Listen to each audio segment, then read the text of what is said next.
네, 시나리오를 읽는 시간에 시인 영화인 백악기입니다. 지난번에 이어서 임대형 감독의 시나리오 윤희에게 그 두 번째 시간이 되겠습니다. 씬 24 한국 세범의 고등학교 내부 교실 낮. 쉬는 시간 학생들이 드문드문 앉아있는 교실. 세범 책상에 엎드려 있다. 세범의 앞자리로 와서 앉는 경수. 검지로 세범의 어깨를 톡톡 두드린다. 경수. 야 박세범. 세범 엎드린 채로. 니네 반에 가서 놀아. 경수. 세범의 어깨를 몇 번 두드리며 나 이제 누나 차 돼. 드라이브 갈래? 세범 오늘은 안 돼. 경수 아 왜? 세범의 어깨를 한 번 더 톡 두드리며 야. 세범 그냥 가. 경수 무슨 말인데? 미동도 하지 않는 세범. 경수 그런 세범을 걱정스럽다는 듯 보다가 주머니에서 무언가를 꺼내 세범의 뒷목 위에 올려놓는다. 그것은 경수가 주었던 찢어진 장갑이다. 엉성하지만 촘촘하게 꿰맨 장갑. 경수 이거 내가 리품한 거야. 크리스마스 선물. 좀 괜찮아지면 연락해. 씬 25 한국 세범의 고등학교 외부 구석진 곳 낮. 세범 아무도 없는 학교 건물 구석진 곳에 쪼그려 앉아있다. 이를 악물고 씩씩거리며 서럽게 눈물을 흘린다. 눈물이 날 때마다 옷소매로 콕콕 닦아낸다. 쉬는 시간이 끝나는 종이 울리지만 세범은 계속 그렇게 쪼그려 앉아온다. 씬 26 한국 윤희와 세범의 아파트 내부 거실 밤. 귤흙 겉면에 남아있는 하얀 껍질을 마저 뜯고 있는 세범의 손. 귤은 하얀 껍질이 거의 없는 깨끗한 주황이다. 세범 식탁에 앉아 귤 껍질을 계속 뜯으며 윤희를 뚫어져라 보고 있다. 싱크대에서 쌓인 설거지를 하고 있는 윤희의 뒷모습. 세범 엄마 나 알바 언제 해줄 거야? 윤희 잠시 멈칫하며 엄마가 일 갔다 오면 정신이 안 드네. 미안. 세범 알았어. 사이 세범 엄마 어렸을 때 인기 많았다며? 삼촌이 그러더라. 윤희 또 삼촌한테 갔었니? 세범 삼촌이 내 필름을 공짜로 현상해 주잖아. 윤희 다른 데 가서 돈 주고 해. 자꾸 신세 지지 말고. 그거 다 빚이야. 세범 알았어. 사이 세범 엄마는 뭐 때문에 살아? 윤희 세범 쪽을 보며 얘가 오늘 왜 이래? 세범 그냥 궁금해서. 윤희 다시 몸을 돌리며 뭐 때문에 살아? 자식 때문에 살지. 세범 나는 내가 뭐 때문에 사는지 모르겠거든. 그래서 철학과 가려고. 윤희 철학과? 세범 응? 윤희 그렇게 해. 세범 말려야 되는 거 아니야? 아니 뭐 취직에 도움이 되는 학과로 가라든지 그런 얘기 나오는 게 정상 아니야? 우리 사정에. 윤희 네가 하고 싶은 공부가 있다는데 엄마가 무슨 수로 말려? 세범 알았어. 근데 엄마 이제 나 때문에 안 살아도 돼. 나 이제 서울로 대학 가면 여기 자주 안 올 거야. 윤희 너는 무슨 말을 그렇게 섭섭하게 해? 세범 나 자꾸 신세지게 만들지 마. 그거 다 빚이야. 윤희 수도를 잠그고 설거지를 멈춘다.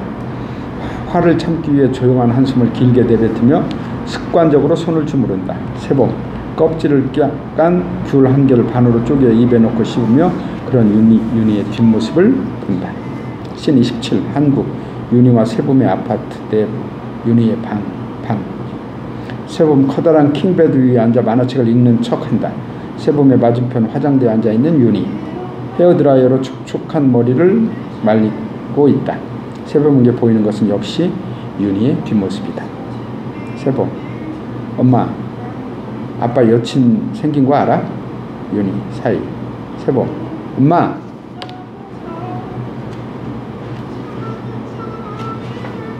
윤희 헤어드라이를 끄고 뭐?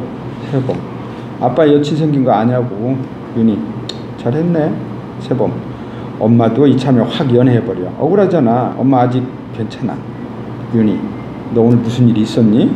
세범 아 겨울인데 왜 이렇게 눈이 안 오냐? 윤희 뭐? 세범 엄마 우리 해외여행 갈까? 눈 많이 오는 데로. 윤희 무슨 생각 끝에 헤어드라이어를 켠다. 세범 친구들 얘기 들어보니까 다들 대학 가기 전에 엄마랑 해외여행 간대. 솔직히 우리도 그 정도는 갈 수 있잖아. 나 그동안 아빠한테 받은 돈 좀 모아뒀어. 윤희 머리를 말지도 않으면서 멍하니 헤어드라이를 켠 채로 들고 있다. 세범 만화책을 확 덮고 침대에서 일어나 윤희 앞으로 간다. 윤희의 헤어드라이어를 끈다. 세범, 엄마 나 왜 나왔어? 나 생겼을 때 그냥 지워버리지. 윤희, 가만히 앉아있지만 불안정해지는 호흡. 세범, 내가 나쁘게 말해서 화나? 근데 왜 그렇게 참고 있어? 안 답답해? 윤희, 점점 호흡이 가빠지고 얼굴이 빨개진다. 세범, 왜 사람들이 다 엄마를 떠나는지 알아? 엄마는 사람들을 외롭게 하거든. 사이. 윤희, 돌연 버럭 소리를 지른다. 그래, 네 말이 다 맞아. 거울 속에 윤희, 입술을 팔을 떨며 앉아있다가 일어나서 방문 밖으로 나가버린다. 거울 속에 윤희가 사라지자 윤희 뒤편에 세범이 보인다. 침대에 걸터앉는 세범, 놀라서 어안이 벙벙하다. 멀리서 닫히는 방문 소리. 씬 28. 한국. 윤희와 세범의 아파트 내부. 세범의 방 앞. 밤. 어둑한 실내. 거실 텔레비전 화면에서 작은 볼륨으로 성탄절 관련 뉴스가 나오고 있다. 세범, 자신의 방문 앞에 몸을 말고 앉아있다. 세범, 여기 내 방이야. 나와. 무릎과 무릎 사이 얼굴을 파묻는 세범. 씬 29. 한국. 윤희와 세범의 아파트 내부. 거실 낮. 창문이 활짝 열려있고 버티컬 블라인드가 바람에 살살 흔들린다. 블라인드를 뚫고 빛이 쪼개져서 거실에 들어온다. 윤희는 소파 앞에 앉아 사진 앨범을 한 장 한 장 넘겨보고 있다. 앨범을 넘기다가 멈추는 윤희. 앨범 한 면에 시선을 고정한다. 한 면 가득한 준의 옛 사진들. 그 사진들 중에 비어있는 사진 한 장의 자리가 유독 눈에 띈다. 사각형 얼룩을 만지는 윤희의 손. 씬 30. 한국. 윤희 아파트 내부. 윤희의 방. 밤. 안방에 살짝 열린 문 사이로 불빛이 새어나오는 집 내부. 자동 잠금 장치의 비밀번호를 누르고 현관문을 열고 들어오는 세범. 신발을 벗으며 의아단한 듯 안방 쪽을 본다. 안방 앞으로 걸어가 문을 조심스레 열어보는 세범. 방 안에는 윤희가 있다.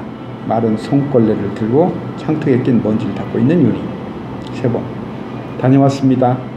윤희, 응, 왔니? 세범, 네. 계속해서 창틀에 낀 먼지를 닦는 윤희. 세범, 가방을 놓으러 자기 방 쪽으로 걸어간다. 그제야 몸을 돌려 세범 쪽을 보는 윤희. 다시 되돌아 걸레로 먼지를 닦는다. 윤희, 세범, 응? 다시 윤희의 방문 앞으로 걸어와서 선다. 윤희, 사이, 세범, 뭐야, 왜? 윤희, 사이, 세범, 뭐 할 말 있어? 윤희, 엄마랑 여행 가고 싶어? 세범, 응? 윤희, 사이, 세범, 응. 윤희, 직장에 한번 물어볼게. 세범 놀라서 윤희를 본다. 계속해서 창틀문 먼지를 꼼꼼하게 닦는 윤희. 씬 31. 한국. 강변. 낮. 한적한 시골 강변. 작은 소형차 한 대가 강 방향으로 주차되어 있다. 경수. 차 뒤쪽에서 범퍼를 살피고 있다. 한쪽 손에 꿰맨 장갑을 꼈다. 세범은 조수석에 앉아 창문을 활짝 열어놓고 담배를 피우고 있다. 경수와 마찬가지로 한쪽 손에 꿰맨 장갑을 꼈다. 다 피웠는지 담배를 탈탈 털어 끈다. 세범, 나 엄마랑 여행 갈 수도 있어. 1번. 경수, 하던 일 멈추고 세범 쪽을 향해. 야, 나도 데려가. 세범, 미쳤어? 안 돼. 경수, 나 자비로 갈게. 나도 가면 안 돼? 여자 둘이 위험해. 세범, 네가 제일 위험해. 얼른 뛰어 조수석 앞으로 가는 경수. 창문을 올려버리는 세범. 경수, 똑똑 두드린다. 세범, 창문을 살짝 내린다. 경수, 우리 엄마랑 누나랑 여행 갈 때 꼭 나를 데려가. 위험하다고. 세범, 미친놈. 경수, 너 나 안 데리고 가면 후회할걸? 나 어렸을 때 아빠 따라서 일본 살다 와서 일본어 좀 해. 진짜야. 그래서 1년 꾸른 거야. 세범, 안 돼. 그리고 아직 갈지 안 갈지도 확실히 몰라. 경수, 그니까 만약에 가게 되면 나 데려가. 너랑 어머님이랑 여행하는 거 방해 안 할게. 그냥 따라다니면서 짐 들어주고 길 찾고 심부름하고 그런 거 할게. 세범, 말이 되는 소리를 해. 경수, 야, 너 서울로 대학 가면 우리 자주 못 봐. 어쩌면 이게 우리 마지막 여행이 될 수도 있어. 세범, 헛웃음을 내뱉으며. 그렇게 생각해? 경수, 너 지금도 나한테 연락 잘 안 하는데 서울 대학 가면 오죽하겠냐? 세범, 꼭 그렇게 되길 바라는 것처럼 들리네. 경수, 미쳤어? 그건 당연히 아니지. 세범, 아무튼 안 돼. 세범, 창문을 마저 올려버린다. 경수 인상을 찌푸리고 몸을 베베 꼬며 창문에 얼굴을 갖다 대고 괴성한 소리를 낸다. 신 32. 한국 공장 구내식당 조리실 낮. 구내식당의 조리실 바닥에 쌓여있는 양배추들. 윤희 무슨 생각에 잠겨 양배추를 채 썰다 말고 멈춘다. 윤희 옆에 옥화 새 양배추를 손에 들고 인상을 찌푸리며 윤희를 양배추로 톡톡 건드린다. 윤희 아 죄송해요. 다시 양배추를 썰기 시작한다. 옥화 손이 빨라야 된단 말이. 양배추를 채 써는 윤희의 손이 더디다. 옥화 뭐라오? 자기 요즘 뭔 일이 있어? 세현 최 여사님. 윤희 놀라서 목소리 난 쪽을 돌아보면 조리실 문턱에 서서 윤희를 바라보는 영양사 세현 33세. 세현 지금 얘기할까요? 옥화를 보며 죄송해요 민 여사님. 세현 먼저 조리실 바깥으로 나가버린다. 윤희 고무장갑을 벗는다. 옥화 관둘 거요? 윤희 아니요 갔다 올게요. 옥화 어디에 좋은 데로 갈 거요? 윤희 네? 옥화 나도 데려가오. 윤희 옥화를 보고 미소 지어보이며 네 언니. 세연이 나간 방향으로 나가는 윤희. 가는 윤희를 보고는 대신해서 양배추를 썰기 시작하는 옥화. 신 33. 한국 공장 구내식당 낮. 윤희와 세현 노동자들이 빠져나간 뒤 깨끗하게 정리된 구내식당 테이블에 다가와 커피와 간식거리를 두고 앉아있다. 세현 언니 요즘 무슨 일 있어요? 윤희 아니 근데 왜 그래요 걱정되게. 윤희 영양사님 나 혹시 올해 못 쓴 휴가 좀 쓸 수 있을까?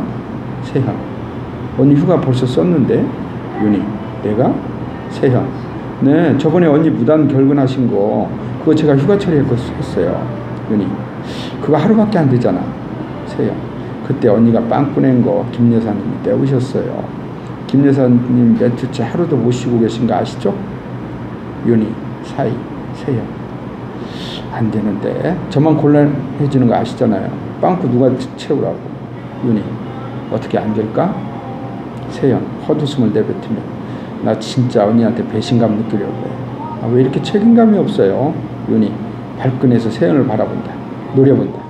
세연 그래요 그럼 쉬세요. 근데 저 그동안 언니 자리 못 맡아드려요.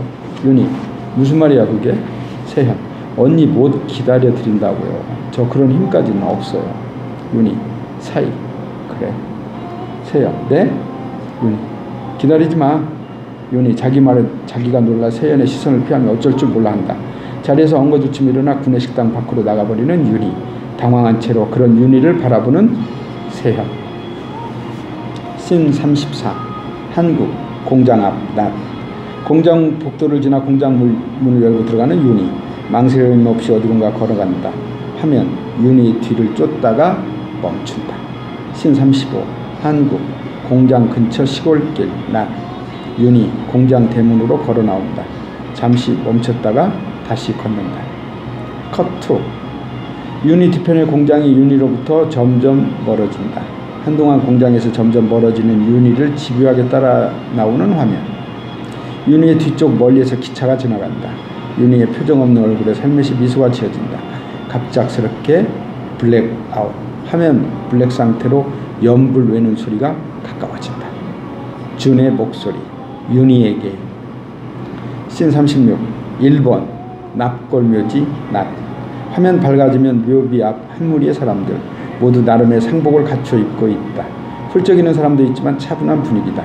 스님이 연불을 외고 있다. 사람들이 모여있는 묘비는 다른 묘비들과는 다르게 눈을 떨어낸 흔적이 있다.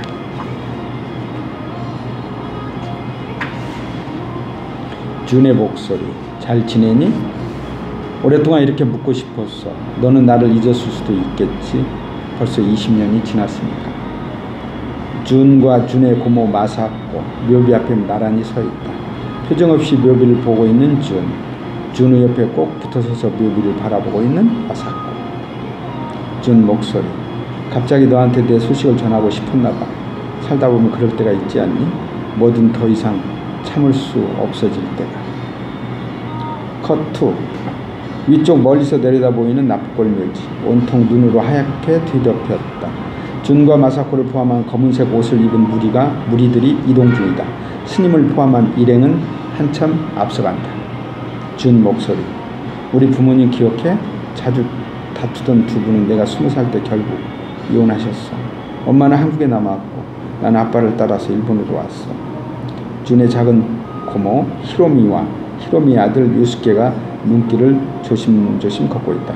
연신 손수건으로 눈물을 닦아내는 히로미, 일행 중 제일 뒤처진 마사코와 준, 나란히 조심조심 걷고 있다. 마사코, 다 끝났네. 준, 마사코, 네 엄마는 한번 와본다더니. 준, 엄마랑 연락했어? 마사코, 아무래도 남편 눈치가 좀 보이나 봐. 멀리까지 오려면 힘들겠지?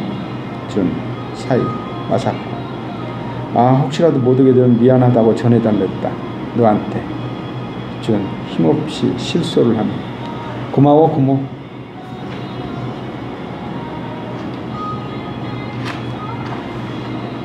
마사코, 정말이야. 히로미 걷다 말고 돌아서서 준을 노려본다. 히로미를 의아해하며 덩달아 돌아서는 류스케. 히로미와 류스케 앞으로 걸어오는 마사코와 준. 히로미, 준을 노려보며. 한국이 그렇게 머니? 준, 사이, 류스케, 히로미를 달래려 하며. 아, 왜 그래 엄마, 멀어. 히로미, 류스케를 노려보고는 다시 준을 보며. 나 같으면 궁금해서라도 한번 와보겠네.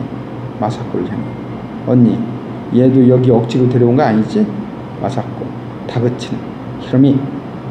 마사코 인상을 찌푸리며 류스케를 본다. 류스케가 마사코의 시선을 받자마자 히로미를 데리고 얼른 뒤돌아 먼저 걸어간다. 류스케에게 끌려가다시피 하는 히로미. 히로미, 왜? 류스케, 마사코와 준을 향해 차키를 흔들어 보며. 먼저 내려갈게요. 남겨진 마사코와 준. 준은 돌연 머리가 아픈지 손으로 이마를 짚는다. 마사코, 왜 그래? 또 두통이니? 준, 고개를 끄덕인다. 준 목소리, 일본에 온 뒤로 아빠는 나를 고모한테 보냈어. 가끔 아빠랑은 통화를 하곤 했는데 이젠 그마저 불가능한 일이 돼버렸어. 얼마 전에 돌아가셨거든. 멀리서 보이는 마사코와 준, 일행 모두 이동 중인데 마사코와 준만 멈춰 서 있다. 씬 37, 일본 낙골묘지 앞 주차장. 주차장에 류스케의 차만 덩그러니 주차되어 있다. 시동 걸린 채로 정차해 있는 류스케의 차 앞에서 이마를 짚고 쪼그려 앉아있는 준과 준의 등을 토닥여주고 있는 마사코. 류스케 역시 걱정스럽다는 듯 준을 보고 있다. 마사코, 류스케에게, 하루오 친구분은 가셨니? 류스케, 네, 저희 어머니가 아무래도 걱정된다고 제가 두 분 모시다 드리라네요. 준에게, 준짱 괜찮아? 마사코, 한심한 놈. 어떻게 죽기 전까지 돈을 빌리러 다녀. 준, 고모, 추운데 먼저 타고 있어. 준의 등을 계속 토닥이며 미동하지 않는 마사코. 류스케 역시 미동하지 않는다. 준, 마사코의 손길을 정중하게 거부하며 힘겹게 일어나 차에 올라탄다. 그러자 마사코와 류스케도 시선을 주고받고는 얼른 차에 올라탄다. 준 목소리, 오늘은 이상하게도 하루 종일 네 생각이 났어. 남들에겐 차마 하지 못하는 말들이 전부 다 너를 향해 있더라. 천천히 출발하는 류스케의 차. 눈 쌓인 납골묘지가 올려다 보인다. 화면은 납골묘지에 잠시 머물러 있다. 준 목소리, 웃기지 않니? 언제 어떻게 돼버려도 상관없다고 저주했던 아빠 덕분에 너한테 이렇게 편지를 쓰고 있다니. 씬 38, 일본 도로 1, 낮.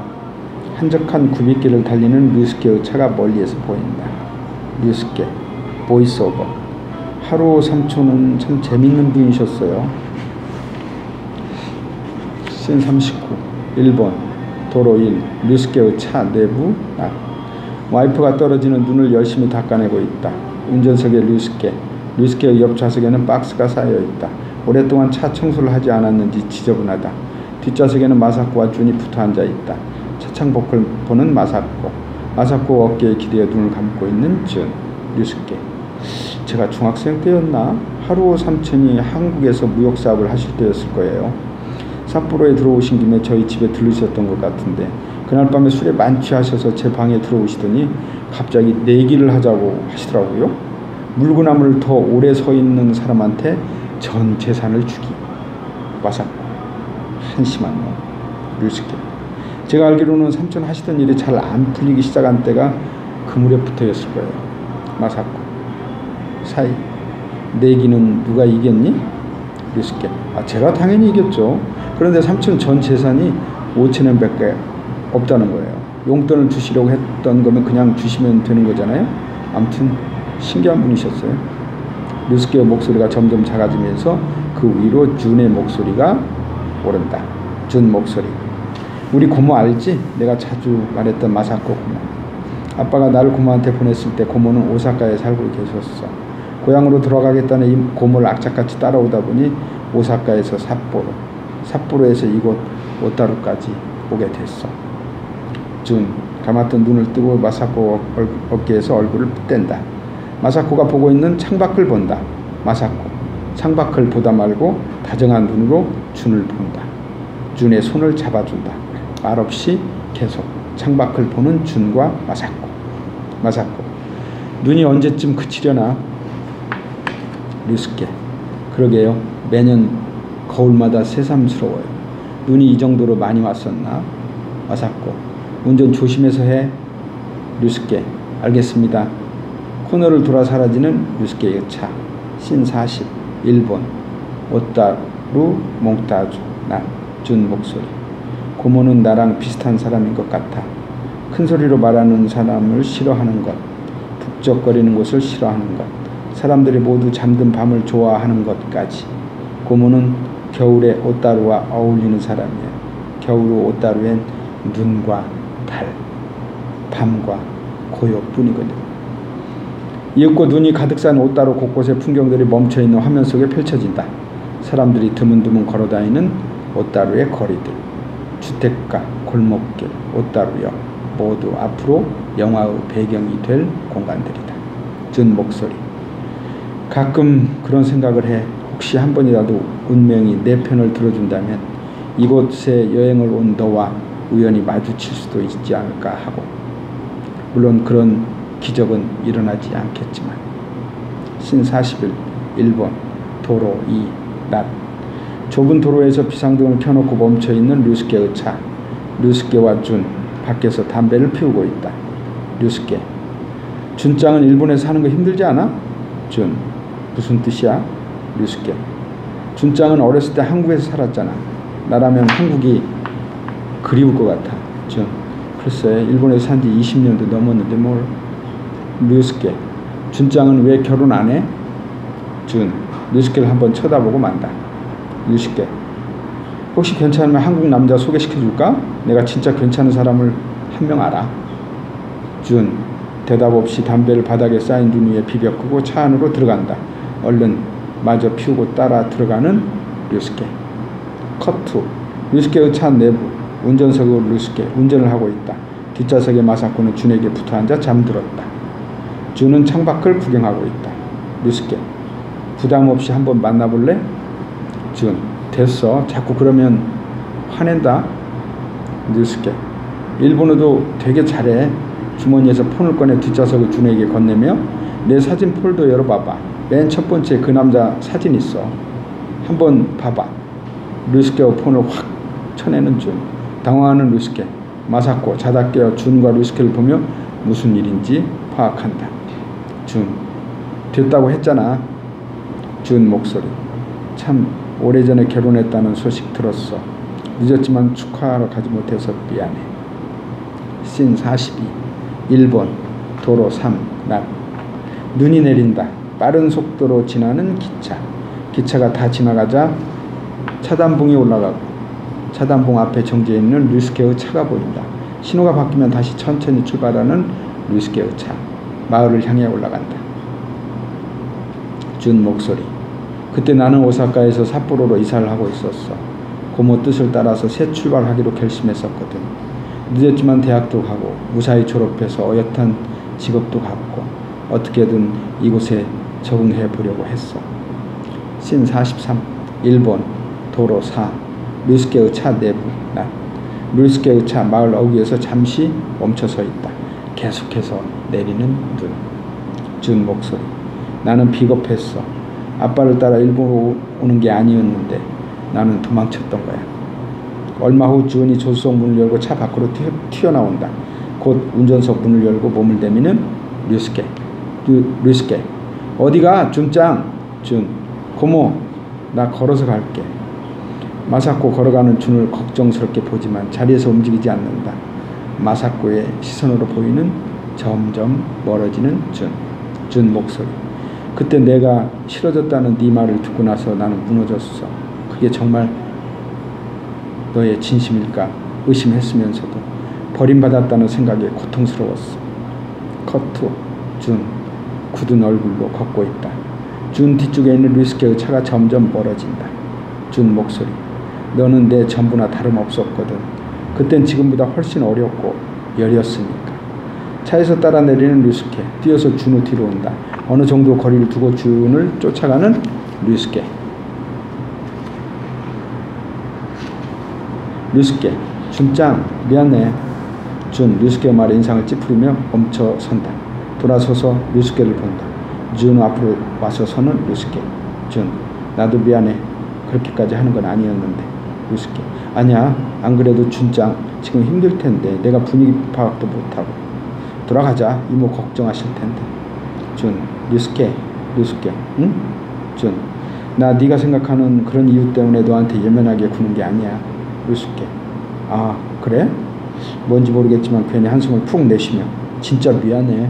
준 거의 다 왔으니까 걸어갈게. 그냥 좀 혼자 있고 싶어서. 준 돌아서 건너편 마을 방향으로 걸어간다. 류스케 그런 준을 가만히 지켜볼 수밖에 없다. 멀어지는 준 코너를 돌아 사라진다. 준 목소리 오랫동안 네 꿈을 꾸지 않았는데 이상하지? 요즘 자꾸 네 꿈을 꿔. 너도 가끔 내 꿈을 꾸니? 네 꿈속에 나는 어떤 모습이니? 내 꿈속에 너처럼 미소를 짓고 있니? 씬 44 일본 마사코와 준의 집 앞 밤 불 켜진 아담한 2층 가정집. 준 집 앞에 서서 집을 올려보고 있다. 준 목소리 우리는 20년째 서로 외면하고 있는지도 몰라. 물론 나만 그런 것일 수도 있지. 그래 나만의 착각이겠지. 준 얼마간 그렇게 서 있다가 몸을 돌려 어딘가로 걸어간다. 폰을 꺼내 어디론가 전화를 거는 준 여보세요? 웃으며 바로 받아주시네요. 혹시 지금 뭐하고 있어요? 씬 45 일본 보행로 밤 차들이 쌩쌩 지나다니는 눈 쌓인 도로 안쪽으로 난 보행로. 준 그 길을 천천히 걷고 있다. 준 목소리 아무래도 예전의 우리로는 돌아갈 수 없을 것 같아. 씬 46 일본 준의 동물병원 밤 인서트 동물병원 외경 통창 너머로 은은한 불이 새어나온다. 동물병원 내부 고양이 워루가 책상 위에 앉아있다. 손님들이 앉은 대기의자에 앉아서 따뜻한 차를 마시며 워루를 보고 있는 료코 33세. 준은 정수기 앞에서 머그에 티백을 넣고 뜨거운 물을 받고 있다. 료코 워루짱 이제 사료 먹을 수 있어요? 준 끄덕이며 네 이제 며칠 있다가 퇴원해도 되겠어요. 료코 다행이네요. 준 네 일찍 발견해서 다행이에요. 치아 흡수성 병변은 고양이들한테 정말 위험한 질병이거든요. 사진을 찍어보기 전에는 얼마나 진행됐는지 알 수 없기도 하고. 머그잔을 들고 정수기 앞을 떠난다. 료코 감사합니다. 머그를 들고 료코 옆으로 와서 앉는 준. 료코 생명을 살리는 일을 한다는 건 대단해요. 선생님은 언제부터 수의사가 되고 싶으셨어요? 준 홋카이도에 오고 난 뒤부터? 료코 왠지 사연이 있어 보여서요. 준 아니에요. 이런 말 어떻게 들린지 모르겠지만 저는 그냥 성공하고 싶었어요. 료코 네? 의외네요. 준 물론 수의사가 됐다고 해서 성공을 했다는 건 아니지만 뭐랄까 홋카이도에 오기 전에는 마음을 못 잡고 맨날 집안에만 있었어요. 홋카이도에 온 뒤로 결심한 거죠. 이렇게 살지 말고 뭐라도 하자. 료코 그랬군요. 준 제 목표는 그저 번듯해 보이는 직업을 갖는 거였어요. 료코 멋져요. 저도 선생님처럼 뭔가 강한 의지 같은 게 있었으면 좋겠어요. 준 혼잣말로 왜 자꾸 내 얘기를 하고 있지? 료코 선생님 얘기 좋아해요. 준 고마워요. 들어줘서. 책상 위에서 뛰어내려와 어디론가 숨어버리는 워루 고양이.